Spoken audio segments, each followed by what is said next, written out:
Well, hello. I'm in a meeting right now, so I'm going to go through this particular lesson for you. Um, on this lesson, we are going to be reviewing some substitution stuff.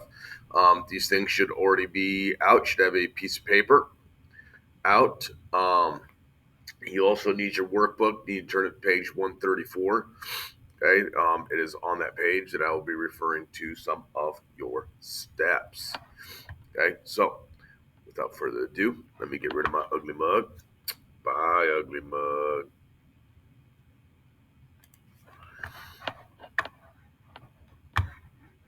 And we will begin.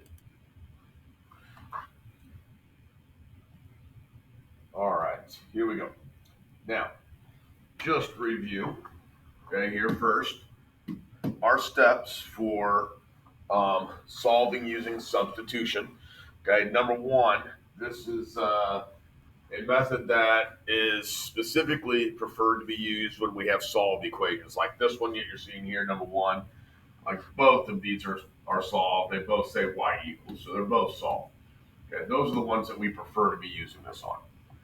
Now, our steps that you should have in your book on page 134.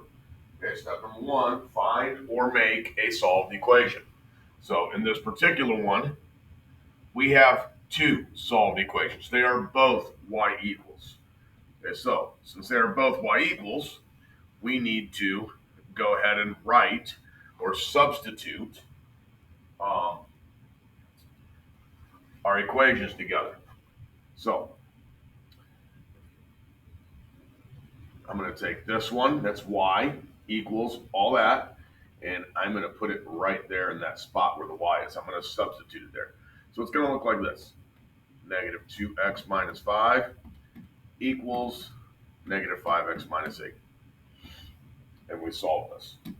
Now this is what we've been practicing a bunch is these solving techniques. So I got variables on both sides. I'm going to move my x's to the left. So to move a negative 5x, I would add 5x. And then I'm going to put these x's together. Negative 2x plus 5x is 3x. Okay, now here's my x, so I have to move the minus 5 and go plus 5. And now I'd get 3x equals negative 3. Divide both sides by 3, and x is negative 1. Okay, now remember, we didn't do any graphs here today, but these particular systems, remember, they do meet somewhere on a graph, a data point. So we know that they meet at negative 1. Do we know where our y answer is at this point? No, we don't. So if necessary, we have to substitute this back in. Now you can choose whichever equation to use. I'm just going to go ahead and use that top one. And we're going to substitute this answer, that negative 1. It's an x answer, so I'm going to put it where the x is. So I have negative 2 times negative 1 minus 5. And I go ahead and solve this. Negative 2 times negative 1 is 2. And 2 minus 5 is negative 3. Now, I'm not going to test all of these, but remember, if I use that one to solve, I can use my other one, this one, to test. Okay, and I would test this point. Y is negative 3. X is negative 1. And I just see if I get a true statement here. So negative 5 times negative 1 is positive 5. And 5 minus 8 is negative 3. Okay, so that is true. That is 100% the correct answer. Okay, so that's kind of an example of what it looks like if you end up having both of them solve for the same letter. Now, let's look at a slightly different type. So let's look at one like this. So again, we are still using substitution. So step one, we need to find or make a solved equation. And in this one, the top one is my solved one. It's the only solved one we have here. Okay. Now, pay attention to which letter's by itself. So it's x equals. So I need to find the x right here. And I'm going to replace it. I'm going to substitute that in its place. Now remember, the only thing that's coming out is the x. I still have the 2 that's in front of it. So it's going to look like this. 2 parentheses y plus 1 minus 3y equals negative 3. And I solve this equation. So first thing we see here is our distribute. So let's take care of our distribute. 2 times y is 2y. 2 times 1 is 2. Everything else, drop it like it's hot.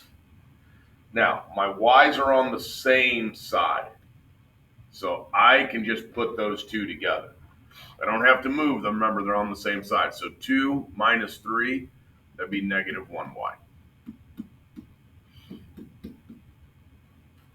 And we solve this equation. There's my y part. Move the 2. So minus 2. Get negative 1y equals negative 5. Divide by negative 1, and y equals 5.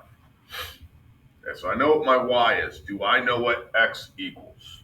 And the answer is no. So I have to do the if necessary step. If necessary, substitute it back in. I'm going to use this top one to substitute it back in. My y is 5, so I'm putting 5 where that y is. So I have x equals 5 plus 1. And I solve that. 5 plus 1 is 6. Boom. So my answer, x answer first, y answer second. Remember, it is always x comma y. See? Now, that is an example of what it could look like if one of them is solved. The last example that we have here is a special case. And it doesn't look any different when you start the problem, but something specific is going to show up as we go. Okay, so we start. Find or make a solved equation. And I look at this, and this top one is solved. It says y equals. Now, since it's y equals, I need to find the y. And I'm going to substitute that in place of the y. Okay, y means 2x plus 4. So where that y is, I'm allowed to put a 2x plus 4. So we have 4x minus 2. And then in parentheses, we have the 2x plus 4. We got to use parentheses because there's a number in front of the y. And we solve this. Now, this one tends to get missed most often because of that distribute part, especially since it has a negative in it. So we have 4x. Be very careful. It's negative 2. So negative 2 times 2x is negative 4x. Negative 2 times 4 is negative 8. And my x's are on the same side, so I'm just allowed to put them together. But something unique happens here. What's 4x minus 4x? 0. So that is gone. I no longer have an x variable. It is a special case. And I look at the statement I have. Negative 8 equals negative 8. Is that true or false? Okay. This is a true statement. Okay. The general rule when this happens, if it's true, our answer is infinitely many. It's basically all the points that are on that particular line, okay, are solutions. If I end up with a false, that means there's no solution. Those two lines are parallel and they never actually touch each other. Okay, so this one is true. So this would be infinitely many. Okay. Now, what you are going to be getting is your scavenger hunt worksheet. Now, we have done this before. Remember, we're starting on number 1 when we do this. And when you're doing number one, that'll lead you to the next answer. Okay? So you will kind of bounce throughout the worksheet. So hopefully this is showing up. Okay, it looks like this. Okay, so remember you're going to start with number one, and you're going to do that particular problem. Okay, you'll do this problem. When you get the answer, you're going to be looking. These are answers to other problems. You're going to find your answer on the worksheet. Okay, and then that tells you which problem that you do next. On your code, you are keeping track of the number, okay, of the problems, the order that you're doing the problems. Okay, everyone should start with number one. Okay, if you're not finding your answer on here, or you go back to one before you finish the string, okay, then you know that there's a mistake. Okay, all right. So let's go ahead. You have the rest of the hour. You are working on this scavenger hunt worksheet to review substitution. And I should be back as soon as my meeting's over. All right, bye-bye.